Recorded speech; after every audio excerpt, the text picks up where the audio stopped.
Alguma vez já pararam para pensar no que realmente mede o sucesso de uma vida? Hoje a gente vai explorar essa questão através da história de um cara chamado Essa de Assis Silva. E a vida dele foi, olha, cheia de paradoxos, uma amizade incrível e uma busca bem fascinante por respostas. A história dele começa com uma observação bem curiosa, daquelas que fazem a gente parar pra pensar, sabe? A de que o Essa, ele não era considerado muito inteligente. Mas, ao mesmo tempo, também não era burro. E é exatamente aí, nesse meio termo entre o genial e o comum, que a jornada fascinante dele se desenrola de verdade. Vamos lá. Tudo começa com o nome que ele recebeu quando nasceu. Um nome que já vinha com um peso de expectativas gigantescas. Um presente de um pai que era simplesmente obcecado por literatura. Essa de Assis Silva. Pois é, não é nenhuma coincidência, o pai dele, Paulo da Silva, simplesmente juntou os nomes de Essa de Queiroz e Machado de Assis, tudo na esperança de criar ali um herdeiro literário.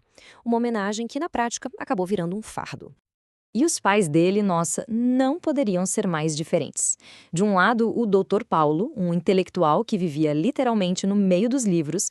Do outro, a mãe, Suzane, que, segundo relatos, parecia estar mais preocupada com as próprias unhas do que com o peso daquele nome que o filho carregava. O Dr. Paulo tinha uma teoria bem particular, que ele herdou da avó. Ele acreditava que, se lesse o tempo todo perto do filho, o Essa se tornaria uma espécie de leitor passivo. Ou seja, ele ia absorver o conhecimento só pela proximidade, uma coisa meio osmose intelectual, sabe? Bom, e foi na escola que a vida do Essa cruzou com a do narrador da nossa história. E o primeiro encontro deles foi tudo menos tranquilo. Mas foi ali que começou uma amizade que ia mudar tudo. Ou Essa não era exatamente um aluno exemplar. Na verdade, ele aparece nessa nova escola depois de ser expulso da antiga por colar nas provas. O palco estava montado para um encontro bem memorável. O primeiro dia deles juntos foi uma verdadeira montanha-russa.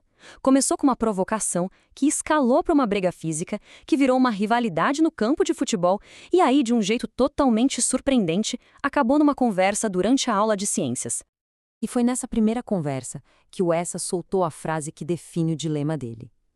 Ele admite que é preguiçoso, mas faz questão de dizer que não é burro. É a primeira vez que a gente vê um vislumbre do potencial que estava ali, escondido debaixo daquela fachada de desinteresse.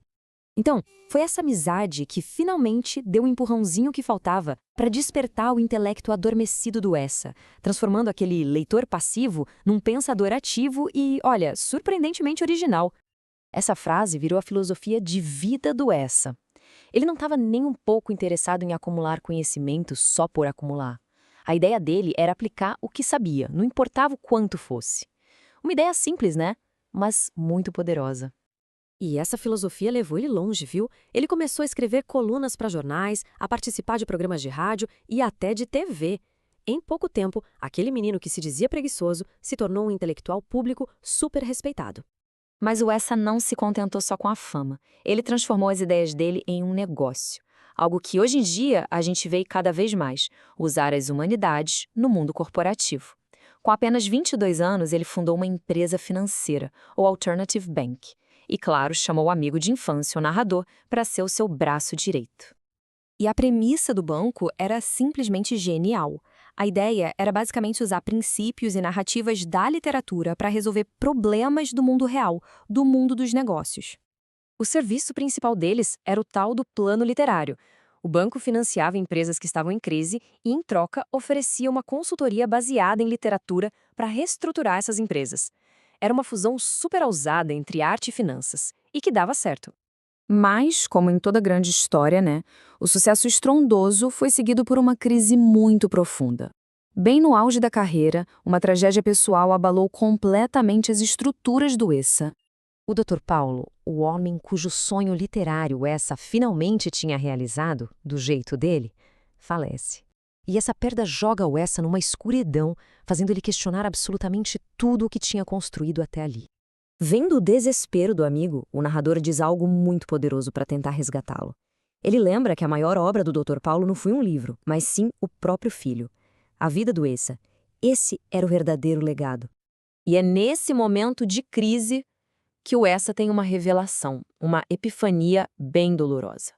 Ele percebe que, nessa busca toda por sucesso financeiro e validação intelectual, ele tinha se esquecido do que realmente importava. E, a partir daí, o Essa começou a se reerguer. Com a ajuda do amigo, ele vendeu o banco, abandonou a vida pública e começou a reconstruir tudo, mas agora com base em valores completamente diferentes. A transformação foi radical. Ele deixou para trás aquela vida de empresário famoso, rico, influente, para se tornar marido, pai e secretário numa empresa multinacional. A vida do Essa foi completamente redefinida. Ele se casou, construiu uma parceria sólida, teve um filho que ele chamou de Paulinho, que, numa bela homenagem ao avô, herdou a paixão pelos livros e encontrou a felicidade numa vida simples, bem longe da fama e da fortuna. No fim, a história do Essa de Assis Silva deixa uma pergunta no ar para a gente refletir. A jornada dele nos mostra que a régua que usamos para medir uma vida pode mudar. E que, às vezes, o maior sucesso está nas coisas mais simples. Fica a questão: qual seria a medida de cada um?